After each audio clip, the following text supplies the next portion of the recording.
안녕하십니까. 여러분의 피부과 전문의 K입니다. 오늘의 주제는 여드름 바르는 약은 무엇이 좋은가입니다.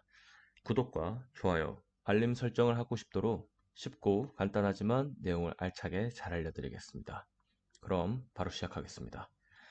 여드름이 났을 때 무엇을 발라야 하는지 고민 많이들 해보셨죠? 약국에 가면 종류도 많고 피부과에 가도 여러 상품이 있어서 피부과마다 처방해주는 약도 다른 경우가 많습니다. 그래서 어떤 약이 좋은지 고민한 적이 많으실 텐데요. 오늘 제가 어떤 약을 바르는 것이 좋은지 쉽게 알려드리겠습니다. 현재 우리나라에서 여드름에 허가된 바르는 약은 수십 종류가 있습니다. 정말 많죠. 이 모든 걸 하나하나 알려드릴 순 없으니 저는 우선 병원에 가지 않고 처방전 없이 약국에서 살 수 있는 일반 의약품으로 등록된 바르는 여드름 약에 대해서 알려드리겠습니다. 앞서 여드름의 원인에 대한 동영상에서 말씀드린 것처럼 여드름은 다음과 같이 여러 가지 원인에 의해서 발생할 수 있습니다. 그래서 바르는 약 또한 여러 가지 원인 중 몇 가지를 타겟해서 여드름을 치료해서 좋아지는 효과를 기대할 수 있습니다.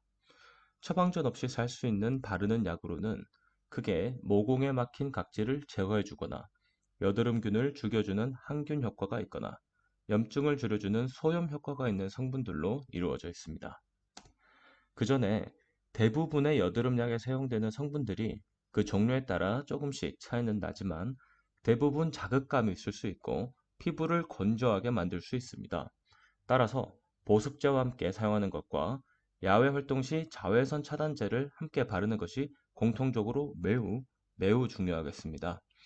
환자분들께 바르는 여드름 약을 처방해 드릴 때 제가 특히 강조드리는 두 가지니까 여러분들도 꼭 기억하셨으면 좋겠습니다. 그럼 먼저 소개드릴 성분은 살리실산입니다. 살리실릭 액시드라고도 하는데 나와 있는 상품으로는 클리어틴 등이 있습니다. 산이다 보니 각질, 피지 제거 역할이 가장 크고 이외에도 소염 진통 효과도 조금 있습니다. 항균 효과는 없기 때문에 여드름균으로 인한 염증성 여드름에는 효과가 떨어지겠습니다.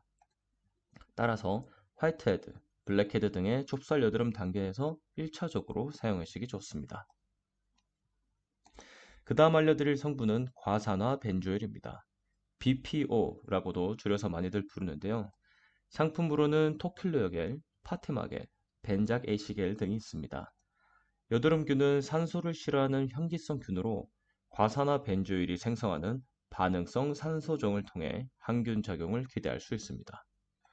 또한 각질, 피지 제거 역할도 있어 염증성 여드름의 초기 치료에 사용하기 좋습니다.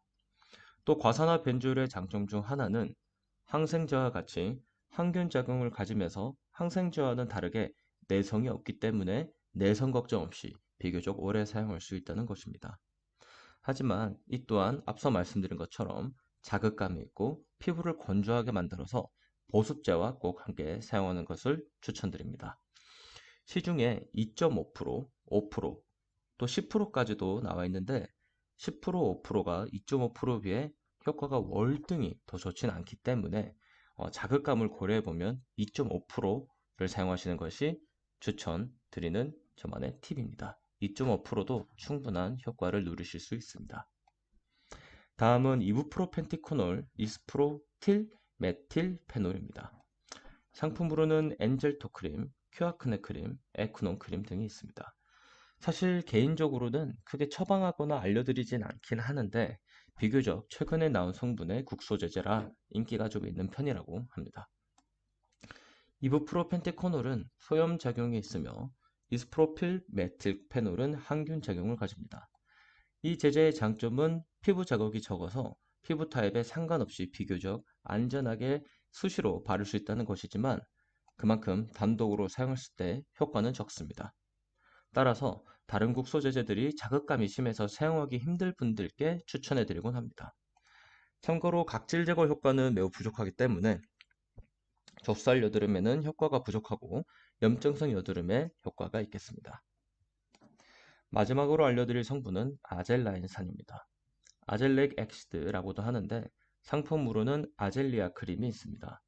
각질 제거, 항균 제공과 함께 소염 효과도 조금 가지고 있는 성분이라 좁쌀 여드름과 경중증의 염증성 여드름의 효과를 보실 수 있습니다. 천연 물질로 피부 자극성이 적은 것도 아젤라인산의 장점이지만 이 또한 단독으로는 효과가 약한 편이긴 합니다. 아젤라인산의 또 다른 큰 장점으로는 유일하게 임신 관련 약제 카테고리 B로 임산부 및 수유 중인 경우에도 안전하게 사용 가능하다는 점입니다. 따라서 임산부의 경우 바르는 약제에 대해 걱정이 많으실 때 아젤라인산 성분의 제제를 저는 추천해드리고 있습니다. 이렇게 오늘 일반 의약품으로 4가지 성분과 각 성분의 특징에 대해서 알려드렸습니다.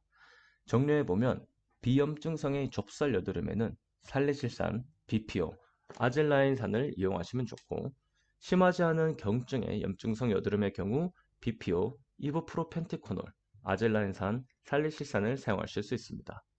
심한 염증성의 화농성 여드름의 경우에는 일반 의약품으로는 효과가 약하기 때문에 피부과 전문의를 찾으셔서 전문 의약품을 따로 처방받는 것이 필요합니다.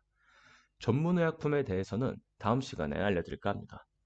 마지막으로 임산부의 경우 약제에 대한 걱정이 있지만 여드름에 대해서 스트레스 받고 치료받고 싶으실 때 아젤라인산 성분으로 된 국소제제를 사용하시면 되겠습니다. 여드름이 나서 고민될 때 수많은 약들 중 뭘 발라야 할지 모르겠지만 병원 갈 시간은 없을 때 약국에서는 어떤 걸 달라야 될지 고민되셨을 텐데 오늘 저의 영상이 도움이 되셨길 바랍니다. 지금까지 여러분의 피부과 전문의 K였습니다. 궁금하신 부분이 있으면 언제든지 댓글을 통해 질문해 주시기 바랍니다. 그럼 오늘도 좋은 하루 보내십시오. 감사합니다.